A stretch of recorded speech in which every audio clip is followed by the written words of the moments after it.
Now question number first का 9th part देखिए। Find the shortest distance between the lines and lines हमें ये दे रखी हैं। अब आप बोले सर ये तो लाइंस कुछ अलग ही तरीके से यहाँ पर दे रखी हैं। बिल्कुल, यहाँ पर जो लाइंस हैं हमारी वो सिमेट्रिक फॉर्म में नहीं है, आपकी सिमेट्रिक फॉर्म में नहीं दे रखी हैं, वो प्लेन्स की फॉर्म में आपको दे रखी हैं। आप यहाँ पर समझें, यदि लाइंस की equation a1x b1y plus c1z plus d1 is equal to 0, a2x plus b2y plus c2z plus d2 is equal to 0, ये क्या है हमारी, ये जो एक लाइन है ऊपर वाली, ये एक प्लेन को रिप्रेजेंट करती है। प्लेन क्या होता है, जैसे ये बुक है मेरे हाथ में, ये क्या है, एक प्लेन है। ये जो बोर्ड आपको दिख रहा है ये एक प्लेन है आपका। आपकी जिस कमरे में बैठे हुए हो उसकी दीवारें क्या हैं, प्लेन है। तो ये एक प्लेन की इक्वेशन को रिप्रेजेंट करता है, ये भी एक प्लेन को रिप्रेजेंट कर रहा है। दोनों को मिला दें, जैसे देखो ये एक प्लेन हो गया और ये एक प्लेन हो गया। अब जहाँ पर ये मिल रहे हैं, ये मिल कहाँ पर रहे हैं ज़रा देखिए, ये यहाँ पर मिल रहे हैं और ये क्या है, एक लाइन है। आप अपने कमरे की दो दीवारें देखिए, जैसे ऊपर वाली दीवार और नीचे वाली दीवार, जहाँ पर वो मिल रही हैं वो एक लाइन बन रही है। या कोई भी दो दीवारें आप मिला लें वो एक लाइन पर इंटरसेक्ट हो रही हैं आपकी। तो यहाँ पर ये ऊपर वाला एक प्लेन है और नीचे वाला क्या है, नीचे वाला भी एक प्लेन है। तो ये दोनों किसको रिप्रेजेंट कर रहे हैं, दोनों जहां पर इंटरसेक्ट करते हैं ये उस लाइन की इक्वेशन को रिप्रेजेंट कर रहे हैं। तो ये होती है एसिमेट्रिक फॉर्म, या सिमेट्रिक फॉर्म में नहीं है। मुझे इन दोनों से लाइन की इक्वेशन लिखनी होगी, x minus x1 y minus y1 z minus z1 over a b और c, ये सिमेट्रिक फॉर्म है। या फिर 2 पॉइंट फॉर्म जो होती है लाइन की वो ये होती है y2 minus y1 z minus z1 upon z2 minus z1। तो लाइन की इक्वेशन निकालने के लिए मुझे उस पर एक पॉइंट, 1 पॉइंट प्लस drs उसके चाहिए, या फिर उस लाइन के 2 पॉइंट मुझे मिल जाएं तो भी मैं क्या कर सकता हूं, उसकी इक्वेशन को निकाल सकते हैं। आई रिपीट, या तो एक पॉइंट मिल जाए या डायरेक्शन रेशोज मिल जाए, या फिर उस पर 2 पॉइंट हम निकाल लें तो हम उस लाइन की सिमेट्रिक फॉर्म में इक्वेशन बना पाएंगे। अब हम किसी भी प्लेन पर पॉइंट कैसे निकालते हैं, मैं वो आपको सिखाता हूं कि उस पर पॉइंट किस तरीके से निकाले जाते हैं। आप ध्यान से देखें भाई, हमारे पास उसमें 3 वैल्यूज़ हैं x, y, z। किसी भी एक कोऑर्डिनेट को 0 कर देंगे, x को 0 कर लो, y को 0 कर लो, z को 0 कर लो। तो इस लाइन पर इनफाइनाइट पॉइंट हैं, हमें इस पर एक पॉइंट कोई मिल जाएगा जिसमें कि z कोऑर्डिनेट 0 होगा आपका। और फिर एक पॉइंट को निकालने के बाद हम देखेंगे कि हमें दूसरा पॉइंट निकालना है या फिर डायरेक्शन रेशियोज निकालने हैं। तो समझें, जैसे मैं पहले प्लेन को ले रहा हूं, the first line equation of first lines are is, वो क्या दे रखा है, 6x plus 8y plus 3z minus 10 is equal to 0, x plus 2y plus z minus 3 is equal to 0।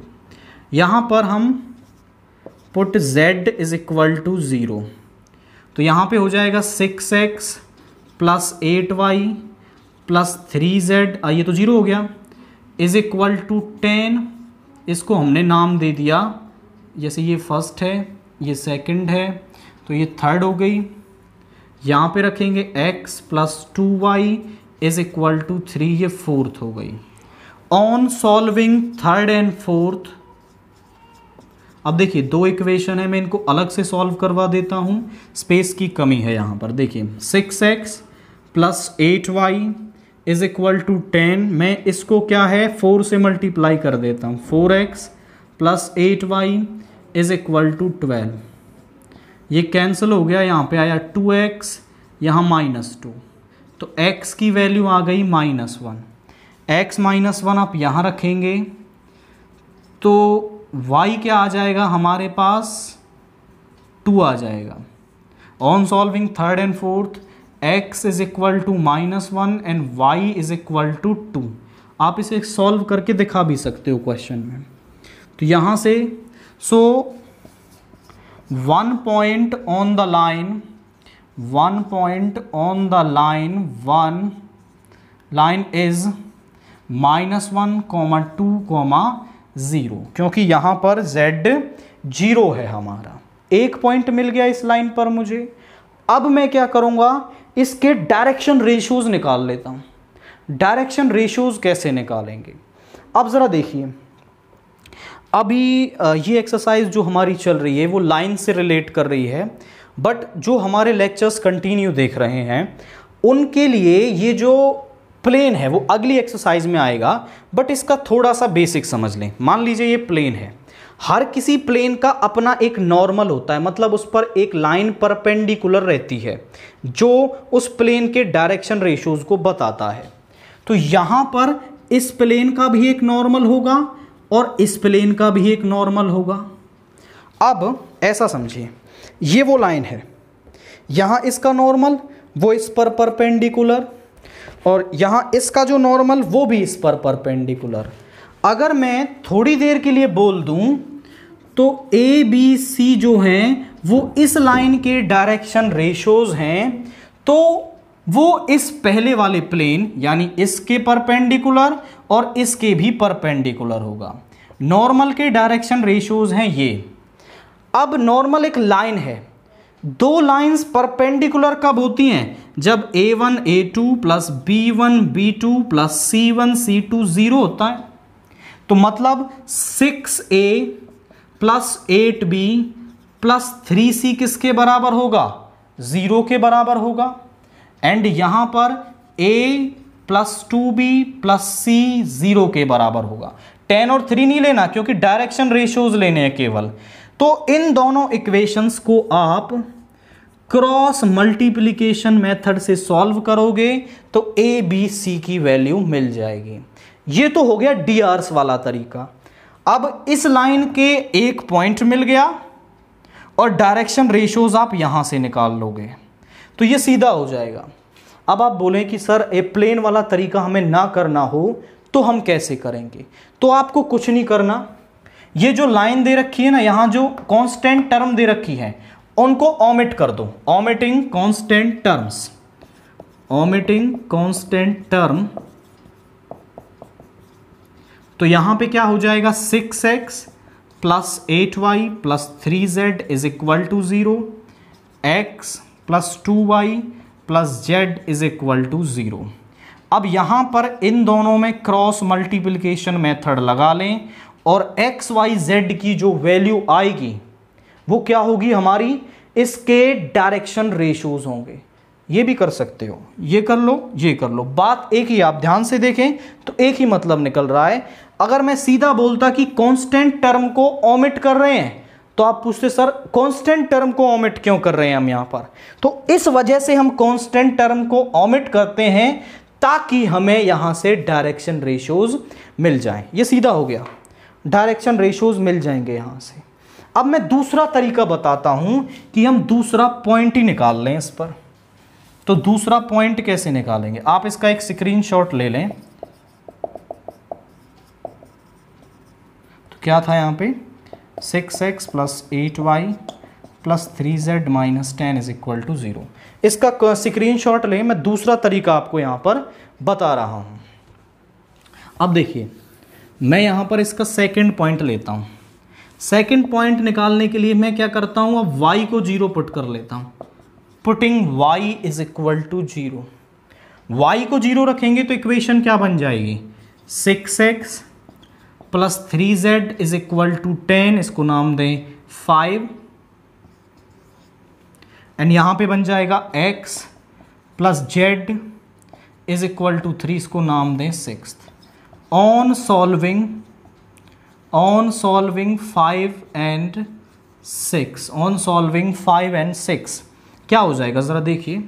6x plus 3z is equal to 10, 3 से multiply कर देंगे 3x plus 3z is equal to 9, ये cancel हो गया। 3x is equal to 1, x is equal to 1/3, x 1/3 आ गया तो z और निकाल लो,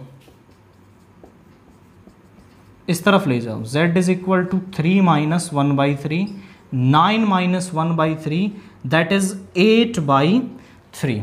तो z क्या आ रहा है 8/3।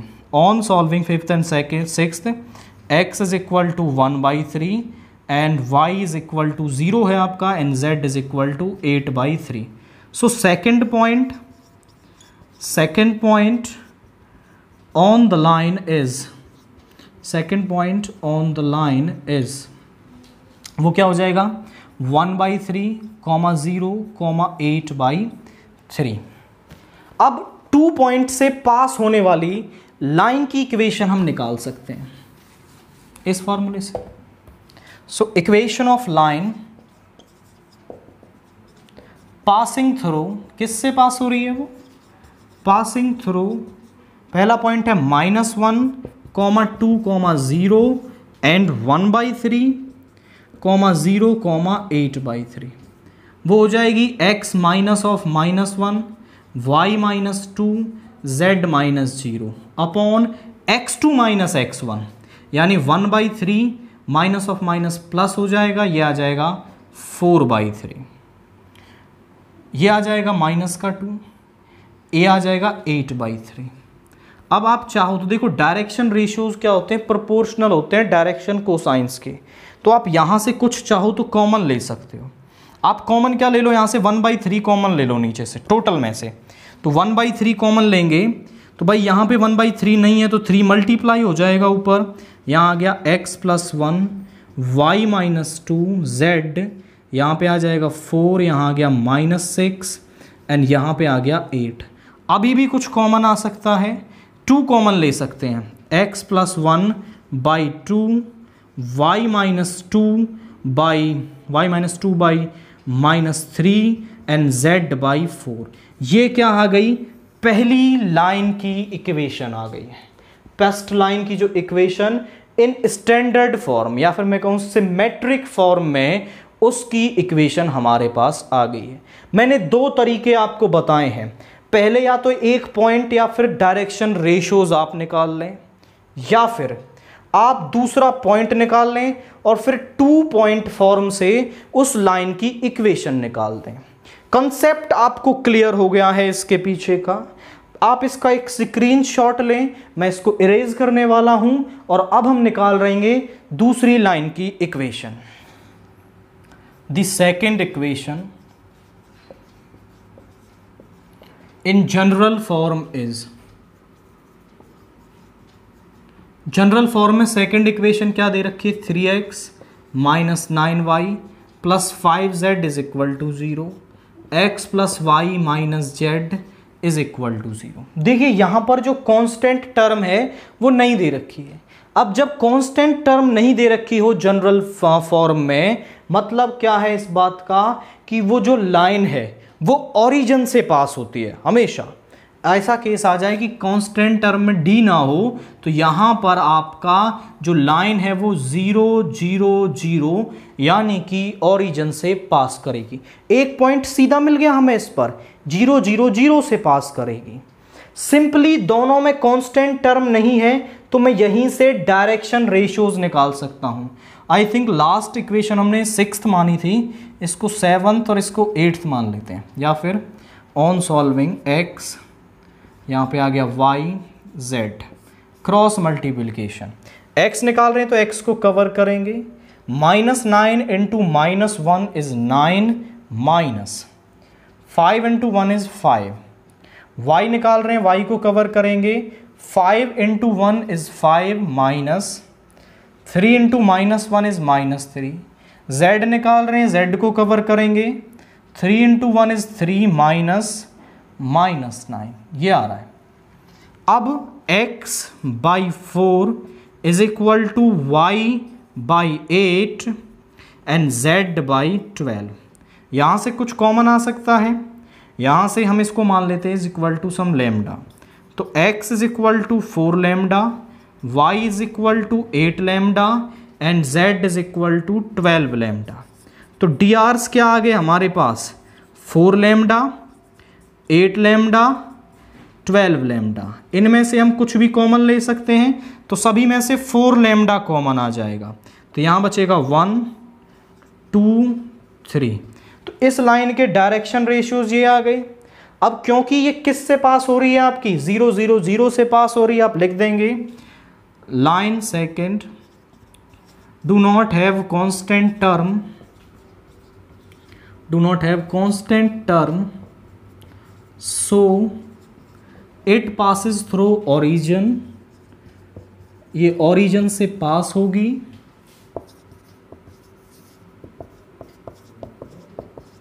एंड हैविंग डी आर्स, और इसके डी आर्स हैं 1 2 3। Equation of line second in symmetric form is, symmetric form में इसकी इक्वेशन क्या आ जाएगी, इन सिमेट्रिक फॉर्म इज वो आ जाएगी x minus 0 y minus 0 z minus 0 upon 1 2 3। ये लाइन सेकंड की आपके पास इक्वेशन आ गई है इन सिमेट्रिक फॉर्म। आप इसका भी एक स्क्रीनशॉट लें, हम इसको यहां से इरेज करने वाले हैं। Now equation of lines in symmetric form are, lines की इक्वेशन सिमेट्रिक फॉर्म में ये आ गई। मैं इन सबको वेक्टर फॉर्म में कन्वर्ट कर लूंगा। Vector form of lines are वो क्या आ जाएगी, r vector is equal to, पहली लाइन जो है हमारी वो -1 2 और 0 से पास हो रही है, यानी -i cap 2j cap plus 0k cap plus lambda into 2i cap minus 3j cap plus 4k cap. दूसरी लाइन किससे पास हो रही है, 0i 0j 0k कैप से plus mu into i cap plus 2j cap plus 3k cap. अब last शायद हमने 7th 8th माना था, मैं इसको 10 और 11 मान रहा हूं। कंपेयरिंग 10 एंड 11,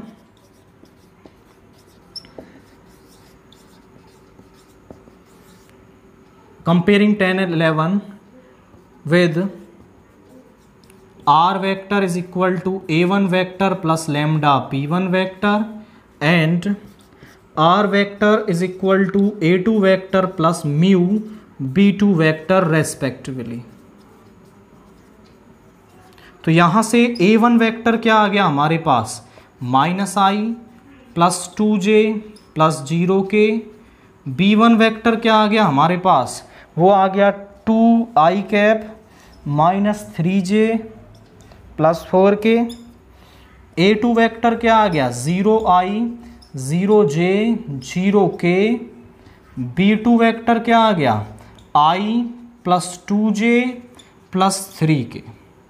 अब हम निकालेंगे a2 vector minus a1 vector, वो हो जाएगा प्लस का i minus 2j plus 0k।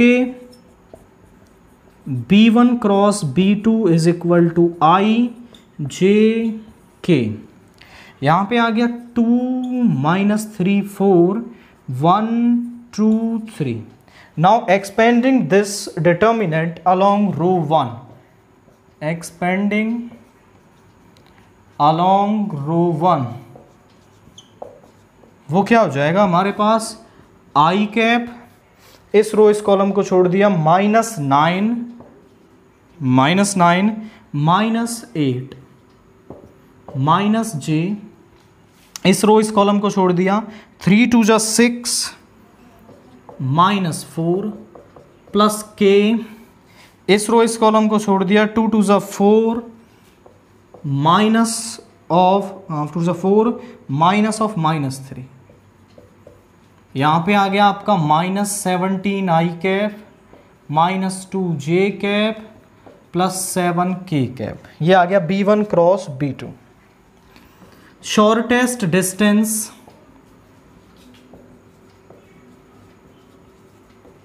between lines is given by, वो किससे आएगी, A2 vector minus A1 vector dot B1 cross B2 upon B1 cross B2 का मॉड्यूलस। तो यहाँ पे A2 माइनस A1 कितना आया हमारा, वो आया है I cap minus 2j cap plus 0k cap dot B1 cross B2 आया minus 17I cap minus 2j cap plus 7k cap, और नीचे आएगा हमारा माइनस 17 का स्क्वायर। तो 17 का स्क्वायर कितना आएगा हमारा, आई थिंक वो 289 आने वाला है, 289, 2 का स्क्वायर 4, 4 का 49, चेक करें। तो ऊपर आ गया माइनस 17 प्लस 4, यहाँ पे आ गया माइनस 17 प्लस 4 प्लस 0,